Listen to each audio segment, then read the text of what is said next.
আসসালামু আলাইকুম দাদুরা, কি খবর? কেমন আছো দাদুরা? ভালো? আর বরগুনার দাদুরা, তোমরা কি অবস্থা? তোমার কি খবর?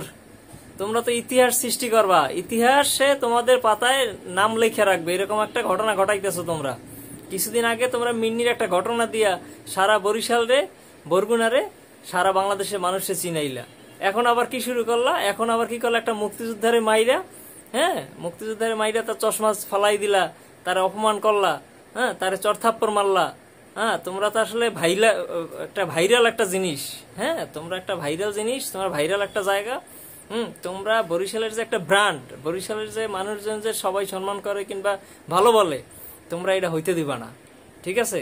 সমস্ত জায়গার কথাও শুনি, আর আমাদের দেশের এইসব কথাবার্তা দেখলে আর কাজবাজ দেখলে শুনলে তখন নিজের গায়ে নিজে থুতু মারতে ইচ্ছা করে।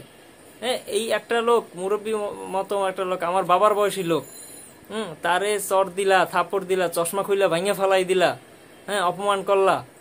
আর সবচাইতে বড় কথা হলো, সে হলো মুক্তিযোদ্ধা। হ্যাঁ, 9 মাস যুদ্ধ কইরা, হ্যাঁ, আমাদেরকে এই যে বাংলা ভাষায় কথা বলতেছি, এত হেডামগিরি করতেছি, এটা তাদের জন্যই। হ্যাঁ, তারে মূল্যায়ন করতে শিখলা না, মূল্যায়ন দিলা না, তারে জনসমক্ষ ধরে মারলা। হ্যাঁ, এই কাজটা মোটেও ঠিক হয় না, এই কাজটা মোটেও ঠিক হয় না। আমি একজন বাঙালি, আর মুক্তিযোদ্ধা ওই সেই সময় উপস্থিত থাকতে পারিনি, কিন্তু এইবারের আগস্টের মুক্তিযুদ্ধে কিন্তু ছিলাম। ঠিক আছে? এই তারে যদি চড়থাপ্পড় মারা হয়, তারে যদি গালিগালাজ করা হয়, ওটা আমার গায়েও লাগে। হ্যাঁ, আমার গায়েও লাগে। আমিও বাংলাদেশি, আমিও বাংলাদেশের সন্তান। একটা মুক্তিযোদ্ধারে গায়ে লাগলে, মুক্তিযোদ্ধারে মারলে, ওইটা আমার গায়েও এসে পড়ে। আমি আমার নিজের স্থান থেকে আমি প্রতিবাদ জানাইলাম। এবার আমার ভিডিও যারা দেখতেছে আর যারা এই এই ঘটনা জানতেছে, তারা কে কি করবে না করবে, এইটা হলো আপনাদের একেবারে নিজের উপরে ছাইড়ে দিলাম। আপনারা কে কি করবেন আমি জানি না। একটু ভিডিও ক্লিপ দেখাই, দেখেন কত বড় পাষণ্ড হইলে কিংবা কত বড়। এই দেখেন, এই ভিডিওটা তো মনে হয় আজকে আপনারা সবাই কম বেশি দেখছেন আর কি। হ্যাঁ, এই মুরব্বী লোকটারে চশমা খুলে ফেলাই দিল, হ্যাঁ, তারপর মারলো। হ্যাঁ, দেখেন চশমাটা এই যে খুলে ফেলাই দিল, তারপর এই যে মারলো।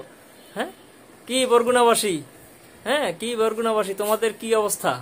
হ্যাঁ, তোমাদের চোখের সামনেই আজকে এই ঘটনা ঘটলো। এটা আগামীতে 2-4 দিন 5 দিন পর যেটা তোমার আমার অন্যান্য কারোর উপরে হবে না, তার কোনো কিন্তু গ্যারান্টি নেই।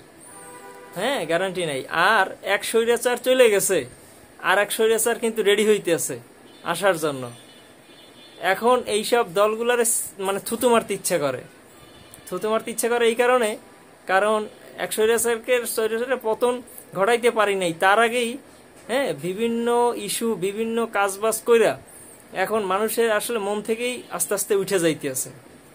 ভাই, নির্বাচন কিন্তু এখনো সামনে, মানে এখনো আসে নাই আর কি, সামনে নির্বাচন। ঠিক আছে?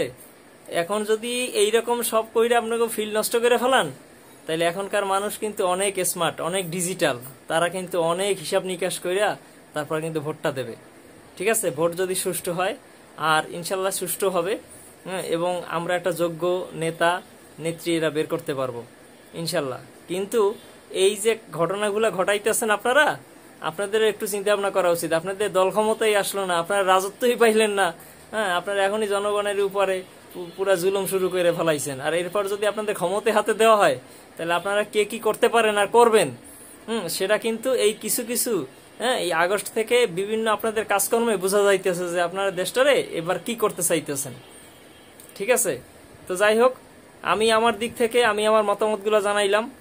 ঠিক আছে? এবার আপনাদের আমি চাই এর একটা সুষ্ঠু বিচার হোক, এবং আমি চাই এই এমন বিচার হোক যেন অন্ততপক্ষে মানে সারা দেশের মানুষ যেন জানুক যে মুক্তিযোদ্ধাদের গায়ে হাত দিলে, কিংবা এরকম মুরব্বী বয়সে একটা মানুষের গায়ে হাত দিলে, হ্যাঁ, জনগণ আশেপাশে, হ্যাঁ, ছাত্র সমাজ আশেপাশে, হ্যাঁ, তারা কে কি করতে পারে। ঠিক আছে? ধন্যবাদ, ভালো থাকবেন, খোদা হাফেজ।